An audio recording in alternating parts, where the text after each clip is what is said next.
I've lived in northern Monmouth County in New Jersey my entire life. I've been a fiction writer, actor, playwright, blogger, gourmet chef, home renovator, event planner, landscape architect, and decorator. Now, I'm married to a professional drummer who is also an award-winning photographer, so the arts have always been really important to me. There are so many people in this part of New Jersey that are involved in the arts, and I am planning to talk to all of them. Well, maybe not all of them, but a lot of them. And I'm inviting you to listen in. I'm Lucille Sapio, talking arts and culture, and this is Hazlitt Coffee Talk.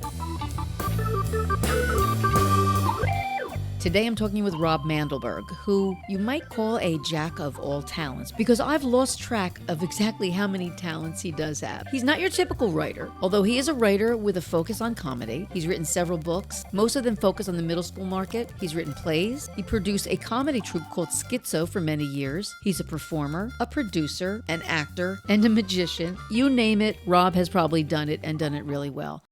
So good afternoon, Rob. Thank you so much for making time. I'm happy to. Thank you for having me. I'd like to ask you about the myriad of artistic outlets that you have. I know you primarily think of yourself as a writer now. You've written books, you've been an actor, a screenplay writer, a magician. You had an improv troupe called Schizo, comedy troupe. Mm-hmm. Out of all of those artistic outlets, which of those did you get the most enjoyment from? I think that when I am working with an ensemble of actors who I really appreciate, respect, find them very funny, and I've been able to see my writing material come to life, working with them in that capacity, that's probably the most satisfying. It seems that over different decades, you've concentrated on different things. Can you kind of address that? Sure.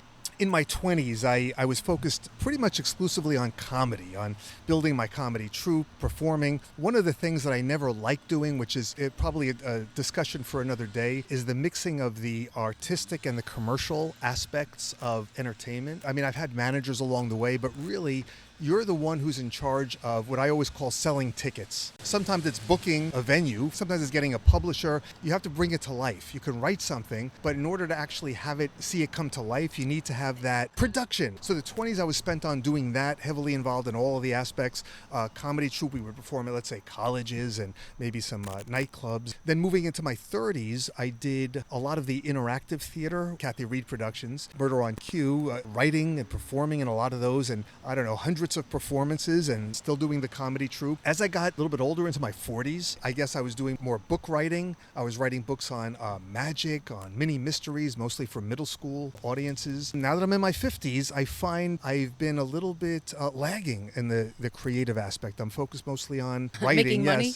Yes. Yeah, but it's writing, it's marketing, and I don't really get that fulfillment that I had, but I am starting to work on some other things now, freeing up some time and trying to give more of a focus on the creative aspect. You wrote a screenplay about a man who's tricked by his wife in a reality television scenario, and he ends up getting charged with murder. I was lucky enough to have the role of a fairly incompetent defense attorney, so thank you for that. I wasn't typecasting, I promise.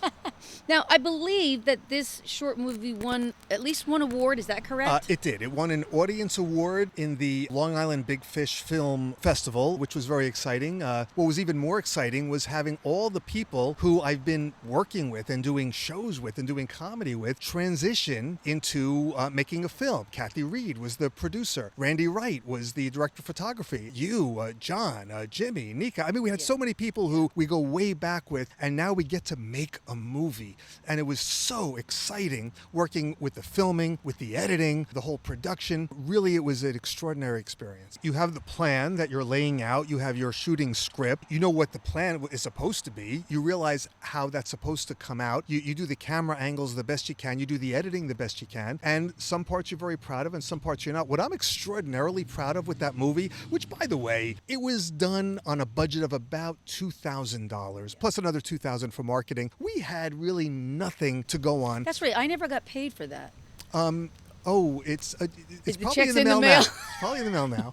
But because of the ingenuity of the people involved, because Randy was designing the sets and building the sets, because the camera that I had was not a professional one. Kathy, the producer, would produce miracles. I'd say, we need a courtroom. We need a jail. What do we? She says, don't worry about it. Those things will all be taken care of.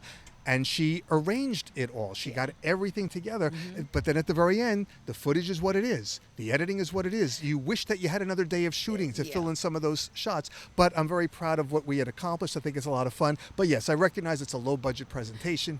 It's all about the story. It's not about individual pieces of it. It's got to be a cohesive story. And I think being a writer is what really made a difference with that. It wasn't just, oh, I've got an idea, let's make a movie. It was an actual story that you then made into a script. And is that the way, let me go back and say, is that the way you do it? Do you come up with the story first and then you write the script, or do you just write the story as you're writing the script? Well, I was on the phone with my publisher, with the editor, and I gave him the idea. I pitched him on the idea.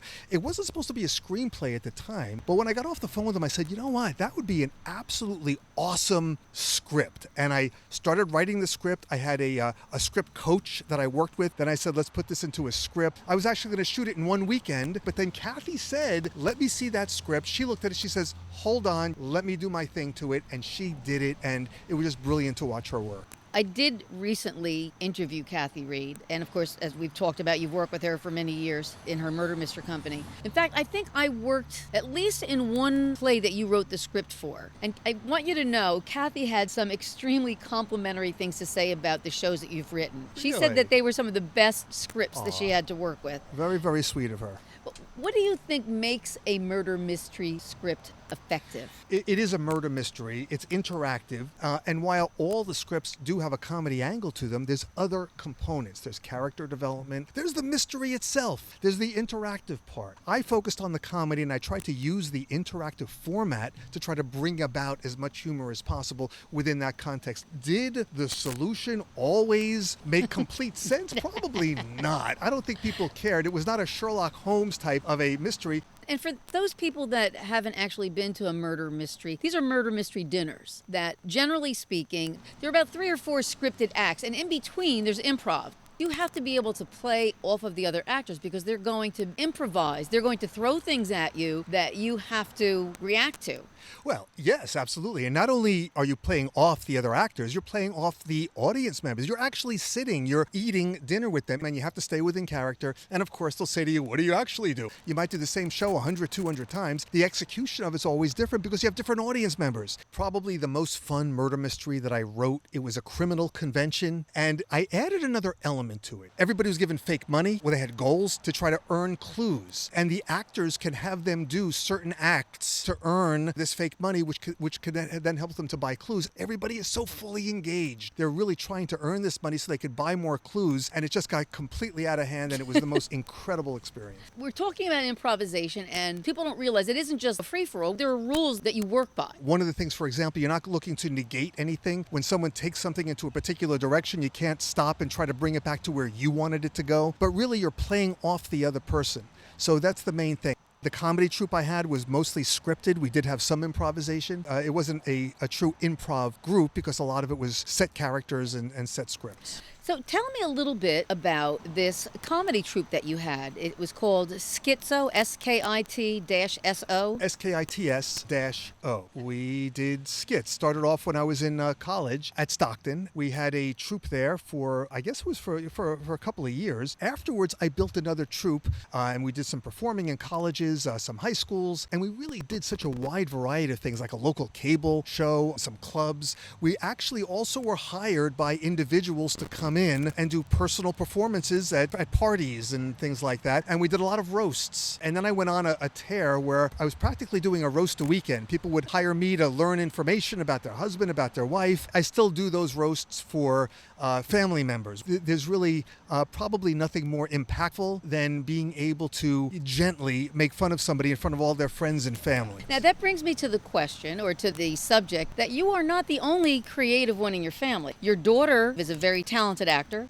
Yes. And so is your wife. So is my wife. My wife has now just become TikTok famous with over 100,000 followers. Whoa. I think one of her videos got over 4 million views. And what is her TikTok handle? at Nika Stew, Nikastew. She's just brilliant with her productions. But yes, my daughter is quite an interesting person. I think her greatest talent is her comedy and her songwriting. So how else do you use your creative skills? Are you currently doing any writing that isn't business associated? My current project is putting together a radio play on a manuscript that I had written a while back. And I think that's perfect in this time of the pandemic because people could actually perform this from their own home. They can take the script, they can record it, send me the audio. There's no in-person meetings. It could be all done through editing. So it looks to me like it's going to be a pretty monumental project when it comes to editing, which would be Nika's job. So I have to make sure that she's on board. So I'm doing that. And I'm also revisiting some of the scripts that I've written to see if I could put them together into some short form video, maybe YouTube, maybe some TikTok. Let's get back to your books because you brought that up before, but we really haven't spent any time with that. I know you've written several books. Talk a little bit about the kind of writing that you've done.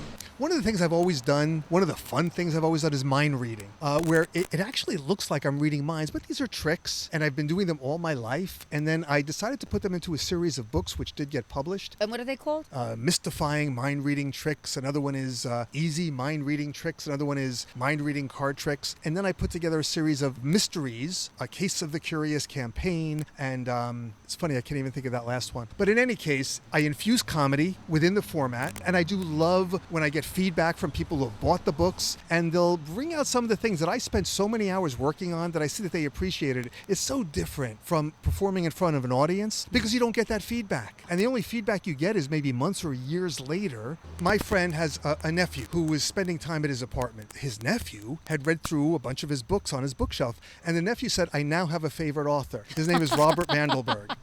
And that was so much fun to hear things great. like that. You know, when you put these things out, there's a lot of fun little things that happen. People send the books to have them, you sign them there. It makes you feel good that it's being appreciated, all the work that you're putting into it. This will be my last question.